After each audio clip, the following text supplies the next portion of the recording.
What's going on, Legionnaires, and welcome back to Comic Breakdown. If you guys are new to the channel, do me a favor and hit that sub button, hit that notification bell, and make sure you're not missing any of the awesome content we have coming out. Now, this video, we're going to be covering some X-Men Marauders, issue number 20. Now, if you haven't been keeping up with the Marauders, go ahead and check out the link in my description, as well as the top of this video. It's going to get you completely caught up on everything that's been going on in this line. Now, this issue is going to pick us up with the Marauders sailing on the high seas. They've been going about protecting mutants and righting any wrongs across the world. But now this mission is kind of coming to an end, because right now it is the eve of the Hellfire Gala, and everybody is preparing for what is about to come. And with that being said, let's dive into this breakdown. Alright guys, so this issue, it picks us up in the North Atlantic. They're sailing on the high seas, and it's choppy. The weather, it doesn't look grand. And inside the ship, we have all of the Marauders sitting around the table, and they're all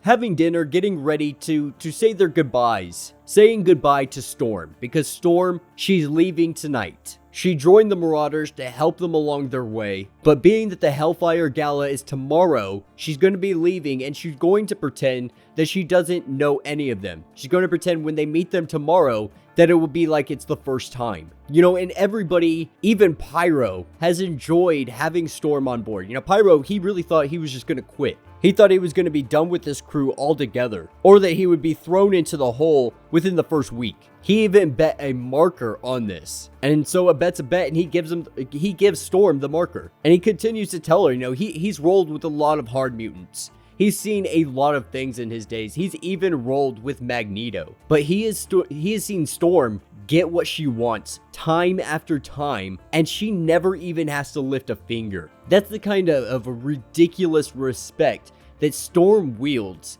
anywhere she goes. Like the time they were at the shipwreck yard in India, and she made her way to the head foreman, asking the foreman about a mutant that they had been keeping prisoner. They had been using for hard labor. And at first the foreman, he doesn't even want to acknowledge that Storm's there. But with one knife throw into his clipboard, he is shivering in his boots. She doesn't even have to use her lightning. The fear that she commands with a single throw of a knife is enough to understand the respect that she commands from anybody she sees. And this is when Storm is brought to the mutant known as Lash. Now Lash, she has a super awesome ability, which is essentially like a whip. A whip so strong, it can literally cut through steel ships in a single swipe.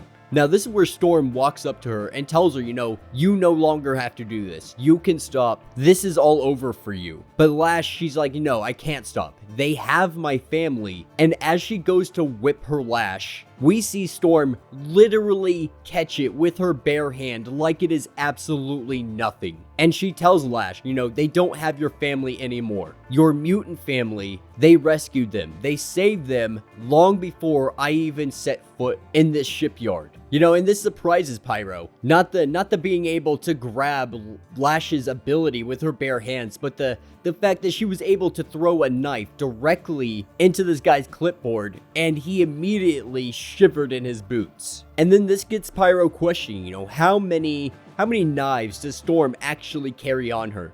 And he bets a marker that nobody is going to guess the right number. He bets that he can guess the right number, and so he guesses 3, that she carries 3 knives on her. Now this is where Bishop, he tells us his story. We get his little Storm remembrance, if you will. But the thing is, Storm isn't in this story, because Bishop and Pyro, they went and they met up with these individuals that was keeping a mutant prisoner. They came during a storm, and they used the lightning to terrify these warlords, these individuals that were keeping the mutant in prison. Now, at first, they thought it was a bluff. They were like, yeah, whatever. We're not scared of that. But the lightning strikes. It strikes, and the thunder rolls hard.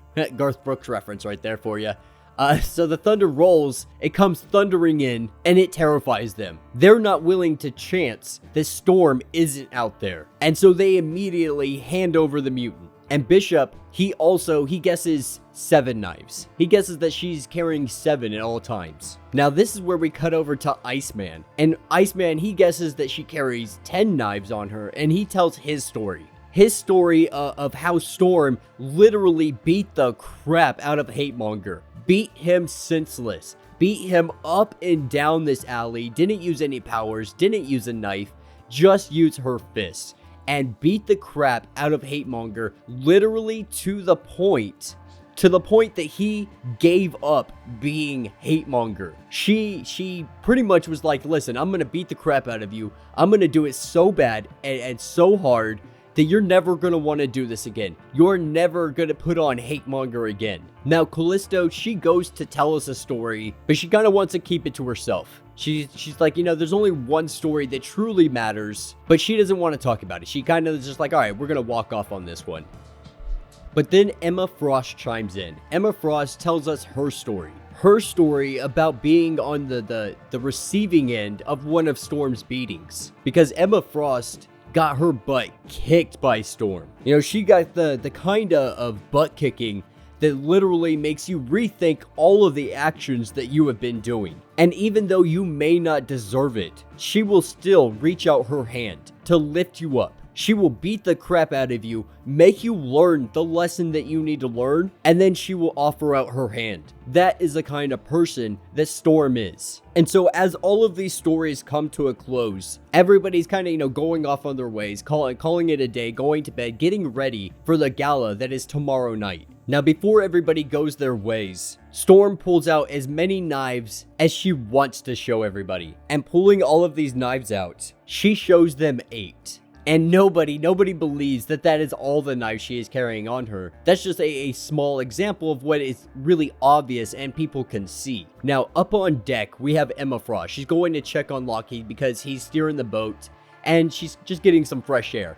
And as she sits here and stares off into the horizon, she has a conversation with Sebastian Shaw. And Sebastian, he's just letting us know, as a young lad, as a young kid, he read stories of Captain Blood and Treasure Island. So when he heard of this excursion that they were doing, he really jumped at the opportunity to go out there. And then he starts to talk about the gala, how he should be happy for it, for Krakoa, for everything that mutant kind has accomplished up to this point. And yet, he feels like he hasn't been happy for years, or even ever at this point. And this is where Sebastian Shaw, he lets us know that he has an idea. One that's going to be brought to the council along with the Hellfire expedition proposal. And he's really hoping that Emma Frost is going to support him in both of these endeavors, because he truly believes that their brightest days are ahead of them. And with that being said, that is the end of this issue. So let me know what you guys think down in the comments. I'm really excited. Everything has been building up to this Hellfire Gala, and this issue, this was really a tribute to Storm.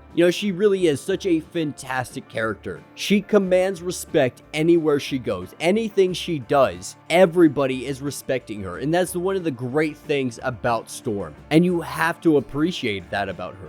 Even not using her powers, but when she does use her powers, she is a literal goddess of nature. She is an unstoppable force. But yeah, let me know what you guys think down in the comments. What do you think Sebastian Shaw is going to be proposing to the council at the Hellfire Gala? Leave your ideas down in the comments. If you have not yet, do me a favor, hit that sub button, hit that notification bell, make sure you don't miss any of the content we have coming out, and until the next breakdown.